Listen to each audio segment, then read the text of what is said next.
Konsistensi orang yang hidup adalah mati. Tahu sama? Hidup kalau takut, mati. Seberapa lama kita hidup? Alhamdulillah, waktu saya roboh itu, panitia mengatakan kaki dan tangan Ustaz seluruhnya dingin. Tapi wajah Ustaz itu dalam keadaan senyum. Memang saya tertawa. Kesenangan apa yang belum saya rasakan? Qad Allah al-tasakka wa sakaros marrabihi fasallah wal tusruna ayat dunya wal akhiratu khair.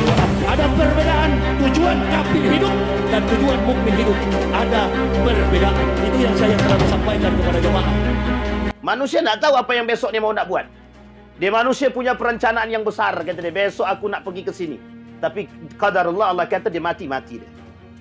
Wa ma tadri nafsum bi ayyi ardin tamut. Manusia, kalian tidak tahu matinya di mana tu, tidak tahu, kata dia. Kami matikan kalian 2 kali, kami hidupkan 2 kali. Bayangkan dalam setiap kehidupan punya pertanggungjawaban. Baik kecil, tua, muda dan lain sebagainya. Allah cabut seketika. Ada yang mati ketika dalam kandungan. Ada yang mati ketika sudah keluar. Ada yang mati dalam 1 hitungan bulan. Ada yang mati masih dalam keadaan bayi dan lain sebagainya. Ada yang mati bahkan sampai 100 tahun. Maka kematian bisa menjadi 2 hal. Satu positif, satu negatif. Kematian bisa menjadi sesuatu yang dinanti bagi orang yang betul-betul beriman. Yang betul-betul merindukan Allah. Tapi kematian bisa menjadi satu hal yang menakutkan bagi siapa? Bagi mereka yang tidak memiliki iman. Sehingga bagi mereka yang tidak memiliki iman, kematian itu menjadi nasihat.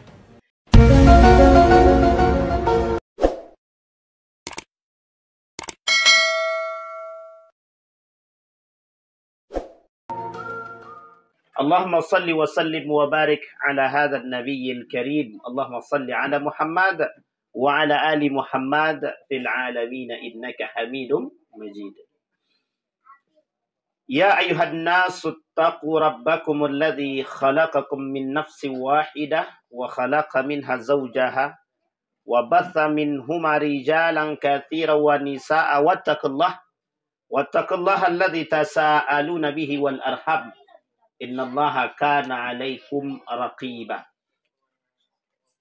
Puji syukur kehadirat Allah dengan mengucapkan alhamdulillahirabbil alamin, berselawat kepada Nabi dengan mengucapkan Allahumma salli ala Muhammad wa ala ali Muhammad fil alamin innaka Hamidum Majid. Bapak Ibu sekalian yang berbahagia,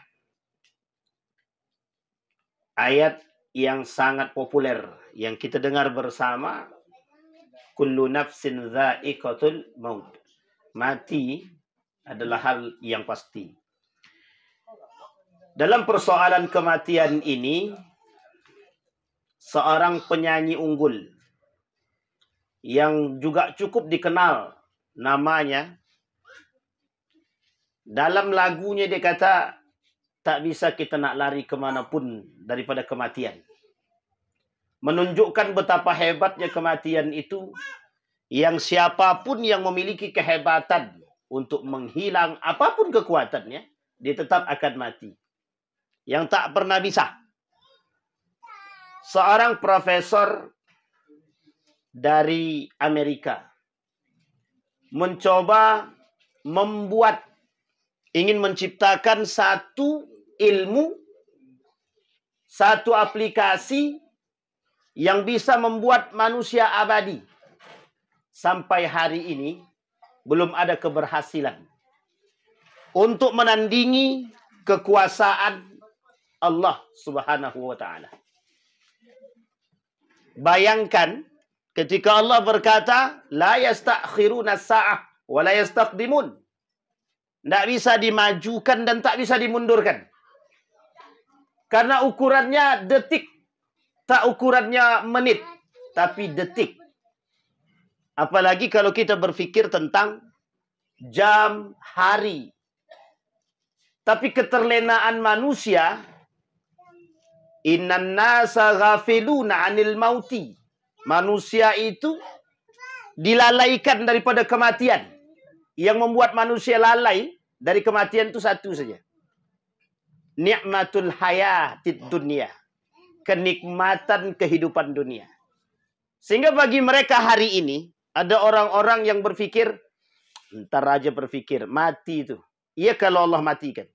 Dan belum tentu Allah matikan. Bisa jadi tak Allah matikan. Ini bahasa orang-orang yang tak beriman. Karena mereka tak punya standar untuk ke depan bagaimana mempersiapkan diri. Tak.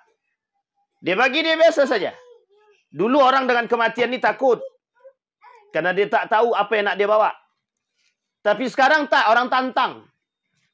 Manusia hari ini dia tantang, datang kiamat tu dia tantang. Datang kematian dia tantang. Mana mati tak ni? Ambil lah. Mana Tuhan ni cabut nyawa aku ni? Kata dia. Kenapa?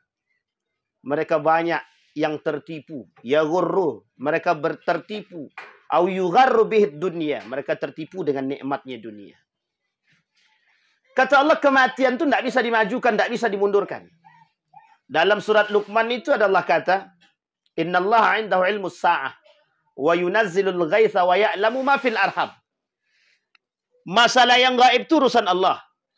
Masalah hujan, masalah apapun itu urusan Allah. Tapi kalimat selanjutnya Allah kata, wa ma tadri nafsum madza taksibu gadan. Manusia tak tahu apa yang besok dia mau nak buat. Dia manusia punya perencanaan yang besar, kata dia, besok aku nak pergi ke sini.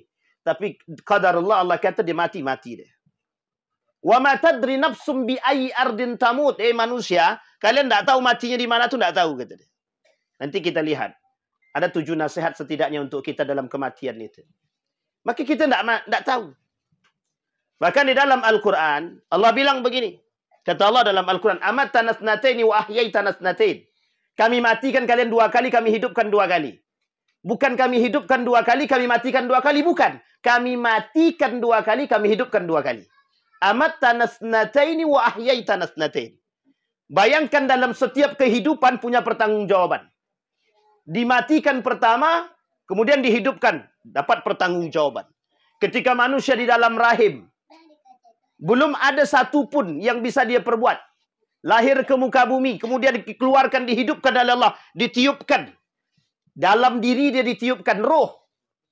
40 hari ditiupkan roh. Setelah ditiupkan roh, apa yang nak dibuat? Dia tak bisa buat apa-apa. Ketika dia keluar, dia punya janji dengan Tuhan, dengan Allah dia janji. Apa janjinya? Saksi. Bahwa kami bersaksi bahwa Tuhan adalah Allah. Allah adalah Tuhan kami. Itu saksi. Keluar dia, tak ada kehidupan kecuali apa yang dia perbuat. Dia tak bisa berbuat apa-apa sampai pada masanya dia berbuat. Maka kemudian setelah dia mampu berbuat, ketika Allah hendak matikan, baik kecil, tua, muda dan lain sebagainya, Allah cabut seketika. Ada yang mati ketika dalam kandungan. Ada yang mati ketika sudah keluar. Ada yang mati dalam 1 hitungan bulan. Ada yang mati masih dalam keadaan bayi dan lain sebagainya. Ada yang mati bahkan sampai 100 tahun.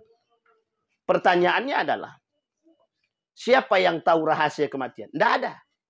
Cuma para ulama pernah menuliskan, Allah selalu memberikan kabar ini, Allah selalu memberikan bentuk, Allah selalu memberikan kata Nabi dalam hadisnya, ada hal-hal yang selama 40 hari kematian itu akan datang. Sebelum datang kematian, sebelum 40 hari itu ada tanda-tanda yang diberikan. Liman lil mu'minina alladzina yadhakkarun. Bagi orang beriman yang berfikir. Tapi sampaikah? Tidak sampai.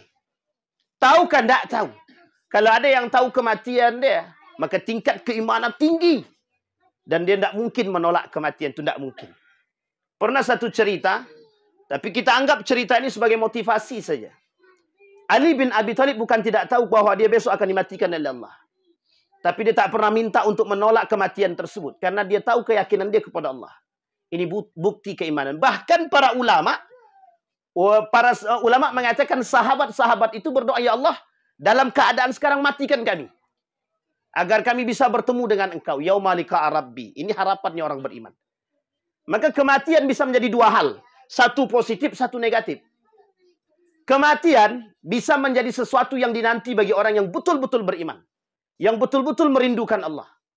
Tapi kematian bisa menjadi satu hal yang menakutkan bagi siapa? Bagi mereka yang tidak memiliki iman. Sehingga bagi mereka yang tidak memiliki iman, kematian itu menjadi nasihat. Maka disebutkan dalam hadis Nabi, "Aktsiru min dzikri hadzal ladzat, hadzihil ladzat."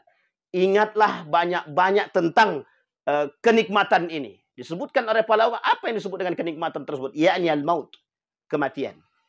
Kemudian kematian kata para ulama, kematian itu nasihat. Makanya kenapa kalau kita ziarah kubur, yang pertama kali bukan persoalan yasinnya, bukan persoalan baca Qur'annya, bukan persoalan doanya. Yang pertama sekali orang datang ke kubur itu Satu saja. Zikrul maut. Mengingat kematian. Andai kata yang mati ini bukan jenazah itu saya.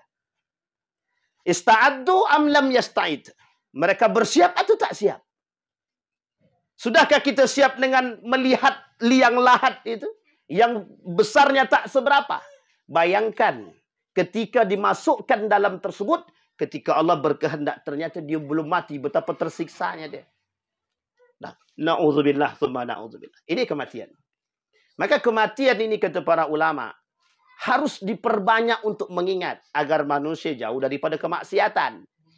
Tapi ada orang yang melakukan kemaksiatan, dia justru meremehkan kematian. Dia tak takut, bahkan ditantang itu kematian. La yu'minun. Mereka tak beriman. Mereka orang-orang yang tidak beriman. Bapak Ibu sekalian yang berbahagia, maka posisi kematian di dalam pemahaman para ulama adalah nasihat tertinggi bagi orang beriman. Kalau orang beriman tidak menjadikan kematian sebagai nasihat, tidak ada lagi yang bisa memberikan nasihat kepada dia. Karena kematian adalah nasihat tertinggi. Orang terbaring, terbujur, tak bisa berbuat apa-apa. Tak ada manusia yang bisa mengambil pelajaran. Kalau ada manusia yang tidak bisa mengambil pelajaran dari kematian atau jasad yang terbujur, disinilah poin pentingnya. Maka mereka dikatakan orang-orang yang tidak beriman. Bapak Ibu sekalian yang berbahagia, di dalam diri kita nih, itu terdapat dua hal. Yang tidak akan ada yang ketiga. Cuman dua hal ini saja. Tak ada yang ketiga. Yang pertama, kebaikan. Yang kedua, keburukan. Tidak ada lagi yang ketiga, tidak ada. Tidak ada yang abu-abu itu, tidak ada. Semuanya cuma dua. Kalau tak baik, buruk. Pilihan di akhir juga begitu. Kalau tidak surga, ya neraka. Tidak ada lain. Kitabnya pun begitu. Allah kasih kitabnya. Kalau tidak yang baik dalam catatan amal baik, ya catatan buruk. Tidak ada catatan syubhat di situ. Catatan yang tengah-tengah. Oh, kadang dia ini. Tidak ada. Catatan yang wasatiyah. Netral. Catatan modern. Tidak ada. Kalau tidak baik, buruk dia. Kalau tidak baik, buruk. Kalau tidak halal, haram. Kalau tidak mati, hidup. Itu saja pilihan. Tak ada lain. Maka di sini poinnya. Bagi kita. Dalam diri kita cuma terdapat dua hal. Yang dua-dua itu tergantung pada tingkat keimanan. Yang pertama, ketakwaan. Yang kedua, kemaksiatan. Kuat yang mana? Maksiatnya ke imannya. Kalau kuat imannya, maka hati kecil dia selalu berbicara. Yang akan selalu menjadi penasehat bagi dia. Yang kemudian disandarkan kepada kematian. Kata hati kecil, hei Ridwan, kalau kau nak bermaksiat, ingat mati. Saat kau bermaksiat, Allah matikan. Ini yang kemudian menjadi penasehat bagi kita. Yang kedua, ketika kemaksiatan dan keburukan. Dua ini saja bisikannya yang selalu memberikan bisikan kepada manusia terhadap terhadap kemaksiatan dan keburukan adalah syaitan. Syaitan itu kadang jadi kawan, kadang jadi lawan. Tapi kedua-duanya baik jadi kawan maupun jadi lawan, kedua-duanya ngantarkan kepada yang tak baik. Selalu begitu. Kata syaitan, curi aja lah, kau lagi butuh nih sekarang. Tiba-tiba Allah matikan ketika kita dalam keadaan mencuri. Apa yang nak kita kata? Apa yang nak kita pertanggungjawabkan kepada Allah? Maka, kata para ulama, setidaknya ada 7 nasihat yang harus diingat bagi setiap orang beriman terhadap kematian itu. Yang pertama, kata para ulama, adalah mengingat kematian adalah hal yang ibadah yang sangat dianjurkan. Kala Nabi SAW, "Aktsiru dzikra hadzal ladzat." Hazimal lazzat. Apa itu hazimal lazzat? Yang disebut oleh para ulama, ya'ni al-maut. Perbanyaklah mengingat kematian. Setiap orang yang datang ke tempat yang meninggal, mesti yang ditanya, tak ada tanda-tandanya.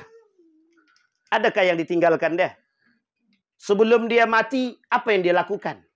Setiap orang selalu berpikir, oh mungkin begini, mungkin begitu. Setiap orang selalu bertanya, oh dia ternyata sudah beri isyarat. Apakah kita sampai? Apakah kita sadar? Tak sadar. Karena inilah kunci bahwa kematian adalah urusan Allah. Banyak orang yang sudah mempersiapkan kematian, tapi Allah tak matikan. Banyak orang yang tidak mempersiapkan kematian, tiba-tiba Allah matikan. Tapi ingat, Kata kunci daripada baginda Nabi Muhammad SAW, orang yang selalu perbanyak melakukan kebaikan dan dianggap baik oleh Allah, maka akan mungkin Allah matikan dalam keadaan baik. Dia muda ataupun tua atau dalam keadaan cepat. Nah, ini poin penting bagi kita. Yang pertama tadi kata para ulama, mengingat kematian adalah ibadah yang sangat dianjurkan. Kenapa ibadah yang sangat dianjurkan? Karena manusia tak luput daripada maksiat dan dosa. Sehingga butuh kita nasihat kematian itu. Tanpa harus berbicara. Kematian tak berbicara. Kalau malaikat maut datang, Wan, ingat mati. Tak mau dia begitu. Cabut langsung. Cabut langsung. Itu pun bukan malaikat maut yang cabut. Yang cabut kita ni, kroco-kroco daripada malaikat maut. Malaikat maut cuma mencabut para nabi saja. Itu pun dia tak sanggup. Ketika dia mau cabut Nabi nyawa baginda Nabi Muhammad SAW, nyawa baginda Nabi Muhammad SAW. Tak sanggup, dia datang ke Jibril. Kata dia kepada Jibril, gimana mau mencabut? Aku je tak sanggup, kata Jibril. Itu kekasihnya aku. Yang paling aku cintai. Datang kepada Allah. Kata Allah, tak bisa. Cabutlah. Datang dua-duanya turun sekali. Malaikat maut sama Jibril. Tapi yang mencabut kita ni bukan malaikat Jibril. Tapi kroco-kroco daripada malaikat Jibril. Malaikat maut tadi. Artinya apa? Setiap itu sudah mengintai ni. Siapa yang bakal menjadi target selanjutnya? Tidak ditengoknya 70 tahun, 80 tahun, 100. Tidak ditengoknya.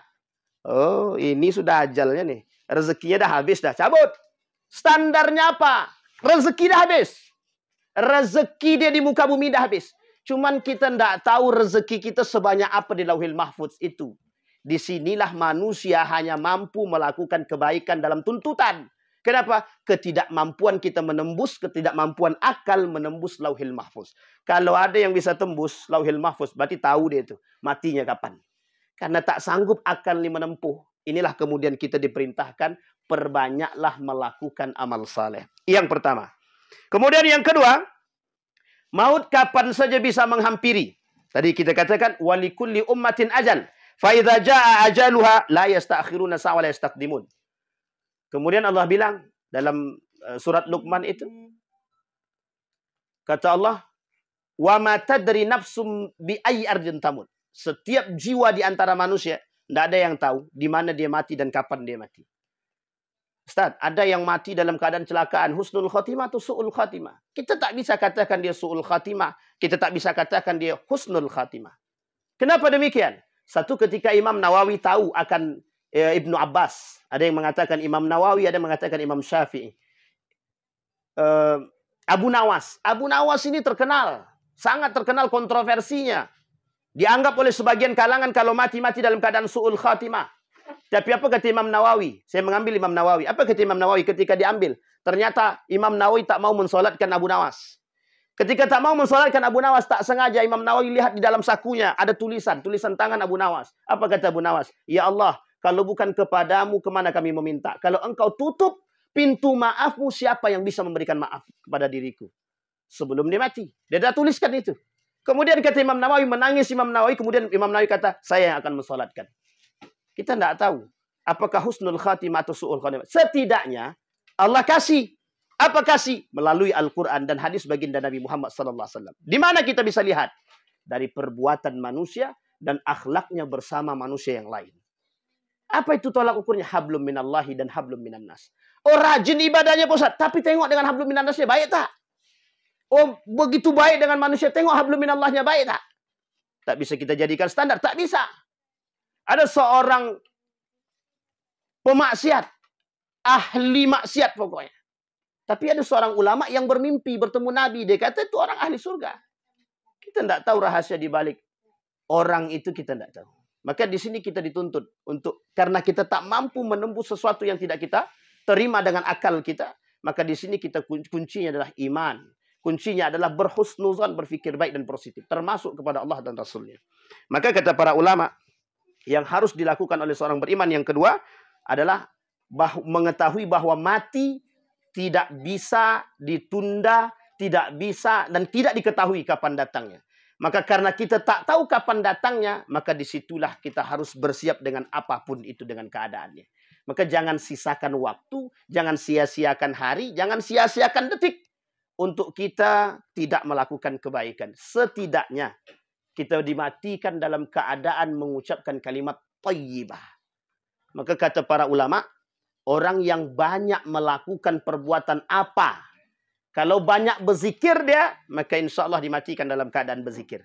Tapi kalau bermaksiat, dia sering bermaksiat dan tak sempat dia bertaubat, maka dia akan mati dalam keadaan bermaksiat. Na'udzubillah, thumma na'udzubillah.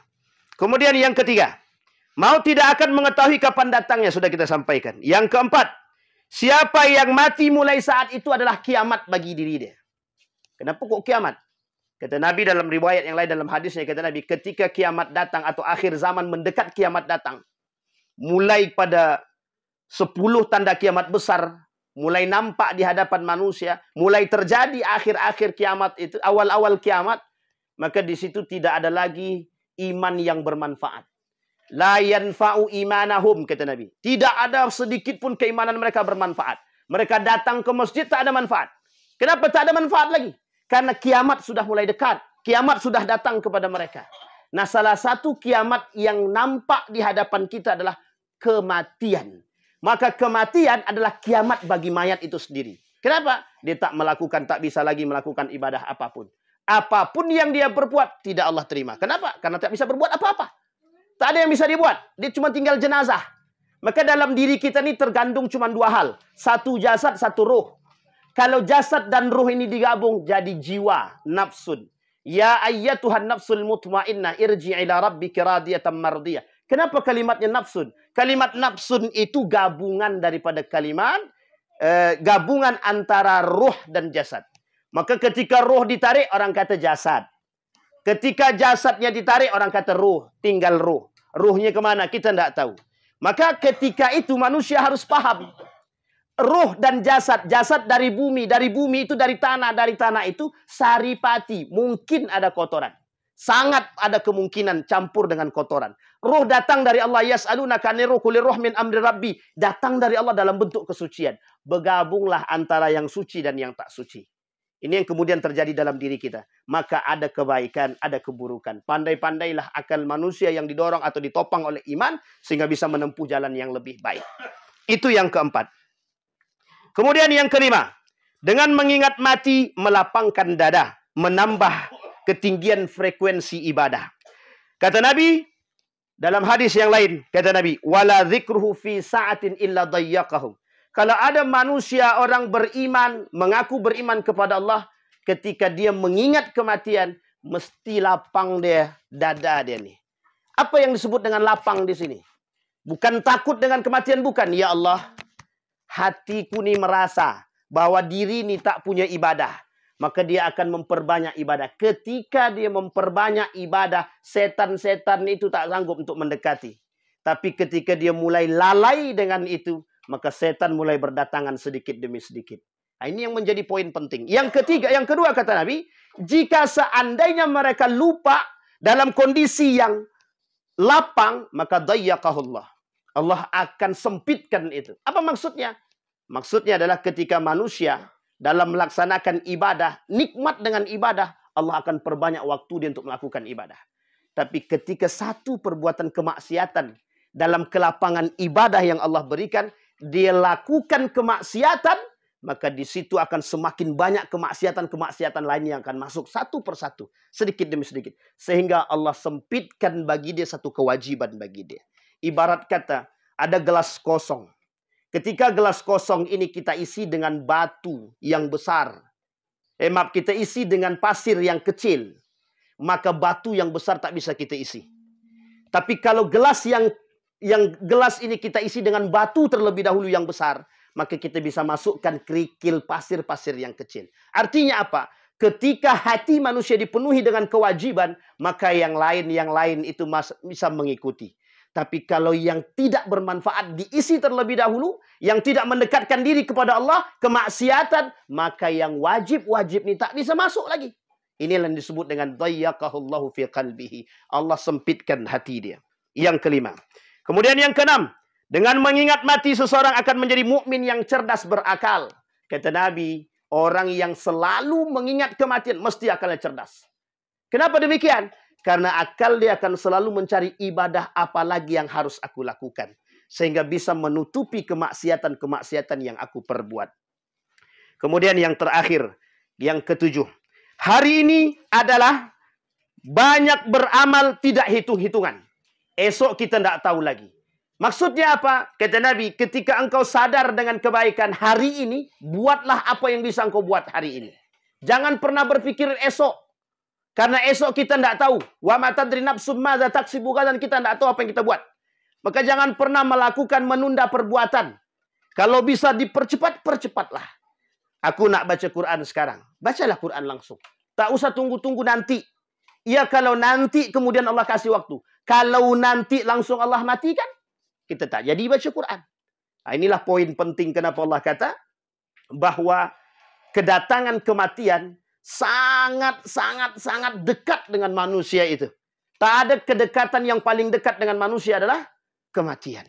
Maka ketika Imam Al-Ghazali ditanya oleh muridnya, apa yang paling jauh dari diri dia adalah sesuatu yang sudah berlalu. Meskipun hanya 1 detik. Tapi tak kembali lagi, masa itu tak kembali.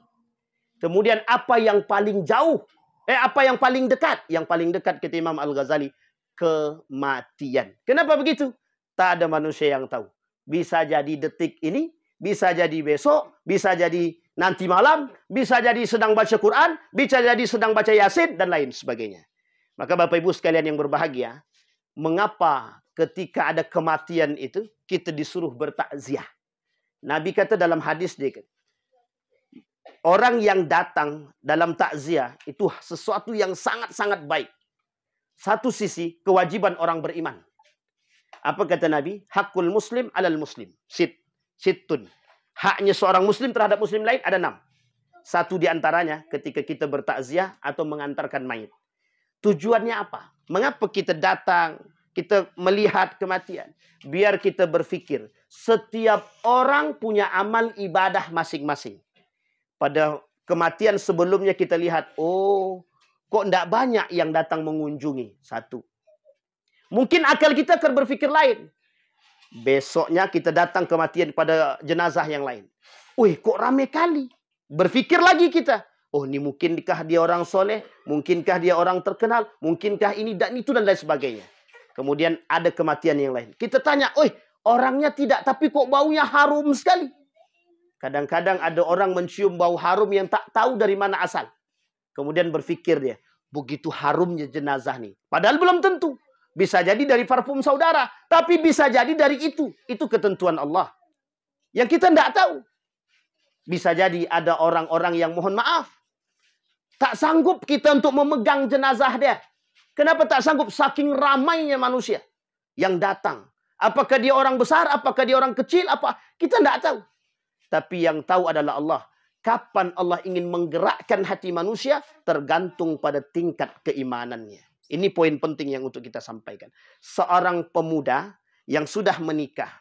Setiap malam kerjaannya cuma 1. 2. 1 membeli khamar.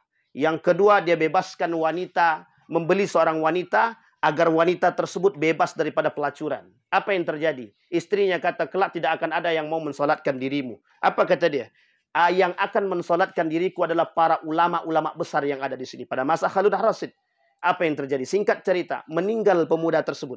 Yang sering beli khamar. Yang sering membeli perempuan. Di mata manusia, laki-laki ini pelaku maksiat. Kenapa dia sering beli khamar? Orang tahu. Tapi akal manusia tak sampai apa yang dia buat. Tak sampai dan tak tahu apa yang dibuat oleh laki-laki tersebut. Ketika dibelinya khamar, setiap malam dia buang tuh khamar. Di jembatan dia buang terus. Kemudian dia beli perempuan. Setiap malam dia beli perempuan. Kemudian bebas. Dibebaskan. Mulai malam hari ini kau pulanglah ke rumah dirimu. Tak usah kau lakukan perbuatan-perbuatan yang ternoda. Mati dia. Meninggal laki-laki tersebut. Tak ada satupun yang mau datang. Satu ketika datang Harun Ar-Rasyid. Mengetahui keadaan tersebut. Apa kata Harun Ar-Rasyid? Mengapa tak ada yang mau mensolatkan? Semua masyarakat mengatakan sepakat akan kemaksiatan dan kefasikan laki-laki ini. Kemudian apa kata Harun Ar-Rasyid? Datang kepada istri dia. Ditanya kepada istri, apa yang dilakukan oleh suamimu?